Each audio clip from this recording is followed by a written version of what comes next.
ਜਿੰਦ ਵਹੁਟੀ ਮਰਨ ਵਾਰ ਲੈ ਜਾਸੀ ਪਰਨਾਏ, ਆਪਣੇ ਹੱਥੀਂ ਜੋਲ ਕੇ ਕਹਿ ਗੱਲ ਲੱਗੇ ਥਾਏ।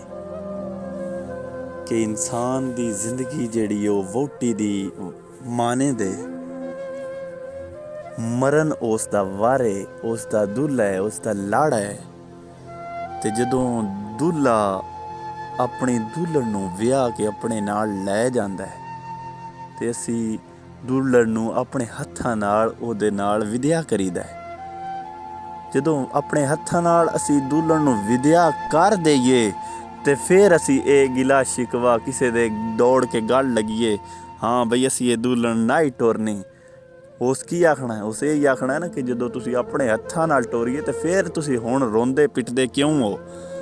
ਇਸੇ ਤਰ੍ਹਾਂ ਬਾਬਾ ਫਰੀਦ ਨੇ ਆਪਣੇ ਸ਼ਲੋਕ ਰਾਹੀਂ ਸਾਨੂੰ ਦੱਸਿਆ ਕਿ ਇਨਸਾਨ ਦੀ ਜ਼ਿੰਦਗੀ ਜਿਹੜੀ ਹੈ ਨਾ, ਉਹ ਇੱਕ ਵਹੁਟੀ ਦੀ ਮਾਨੇ ਦੇ ਕਿ ਜਿਸ ਇਸ ਦੁਨੀਆ 'ਤੇ ਪੱਕੇ ਪੀੜੇ ਡੇਰੇ ਲਾ ਕੇ ਨਹੀਂ ਬਹਿਣਾ, ਬਲਕਿ ਉਸ ਨੇ ਆਪਣੇ ਸਹੁਰੇ ਘਰ ਯਾਨੀ ਆਖਰਤ ਵੱਲ ਸਫ਼ਰ ਕਰਨਾ ਹੈ।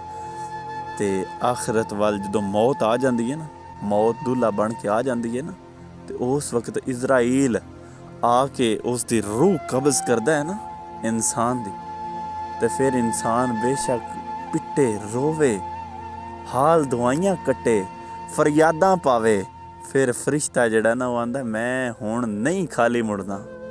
ਉਹਦੇ ਵਿੱਚ ਖਾ ਵਲੀ ਹੋਵੇ, ਪੈਗੰਬਰ ਹੋਵੇ, ਗੌਸ ਹੋਵੇ, ਕੁਤਬ ਹੋਵੇ, ਅਬਦਾਲ ਹੋਵੇ, ਜਿਹੜਾ ਵੀ ਹੋਵੇ, ਬੱਚਾ ਹੋਵੇ, ਬੁੱਢਾ ਹੋਵੇ, ਔਰਤ ਹੋਵੇ, ਕੋਈ ਨੌਜਵਾਨ ਹੋਵੇ, ਕੋਈ ਮਾਸੂਮ ਬੱਚਾ ਹੋਵੇ, ਜਦੋਂ ਮੌਤ ਆਣੀ ਹੈ ਨਾ ਤੇ ਇਜ਼ਰਾਈਲ ਨੇ ਜ਼ਰਾ ਬਾਰ ਤਰਸ ਨਹੀਂ ਕਰਨਾ ਉਹਦੇ ਤੇ। ਉਸ ਲੈ ਕੇ ਜਾਣਾ ਹੈ ਉਹਨੂੰ। ਕਿਉਂ? ਕਿ ਜਿਸ ਤਰ੍ਹਾਂ ਵਹੁਟੀ ਆਪਣੇ ਪੇਕੇ ਘਰ ਪੱਕੇ ਪੀੜੇ ਡੇਰੇ ਨਹੀਂ ਲਾ ਸਕਦੀ, ਤੇ ਇਸੇ ਤਰ੍ਹਾਂ ਇਨਸਾਨ ਵੀ ਇਸ ਦੁਨੀਆ ਦੇ ਵਿੱਚ ਪੇਕੇ ਘਰ ਵਿੱਚ ਆਉਂਦਾ ਜ਼ਰੂਰ ਹੈ। ਇੱਥੇ ਪੱਕੇ ਪੀੜੇ ਡੇਰੇ ਨਹੀਂ ਲਾ ਪਾਉਂਦਾ।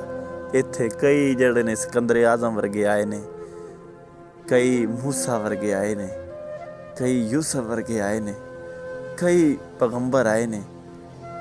ਸਾਰੇ ਆ ਕੇ ਆਪਣਾ ਜਿਹੜਾ ਵੇਲਾ ਹੈ ਪੂਰਾ ਕਰਕੇ ਇੱਥੋਂ ਗਏ ਨੇ।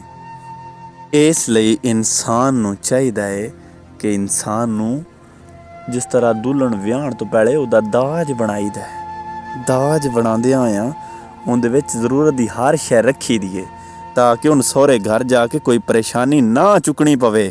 ਇਸੇ ਤਰ੍ਹਾਂ ਇਨਸਾਨ ਨੂੰ ਇਸ ਦੁਨੀਆ 'ਤੇ ਆ ਕੇ ਇਬਾਦਤ ਕਰਨੀ ਚਾਹੀਦੀ ਹੈ, ਨਾ ਕਿ ਆਖਰਤ ਦੇ ਵਿੱਚ ਅਸੀਂ ਆਪਣਾ ਅਮਾਲਨਾਮਾ ਖਾਲੀ ਲੈ ਜਾਈਏ ਅਤੇ ਉਸ ਦਰਗਾਹ ਦੇ ਦੁਕਾਰੇ ਜਾਈਏ ਜਿੱਥੇ ਜਾ ਕੇ ਵੱਡੇ ਵੱਡੇ ਜੱਜ ਵੀ ਜਿਹੜੇ ਨੇ ਹੱਥ ਬੰਨ੍ਹ ਕੇ ਖਲੋਤੇ ਹੋਣਗੇ। ਇਸ ਲਈ ਸਾਨੂੰ ਆਖਰਤ ਦੀ ਤਿਆਰੀ ਕਰਨੀ ਚਾਹੀਦੀ ਹੈ। ਸਾਨੂੰ ਆਪਣੇ ਅਮਾਲ ਲਈ ਕੁਝ ਕਰਨਾ ਚਾਹੀਦਾ ਹੈ।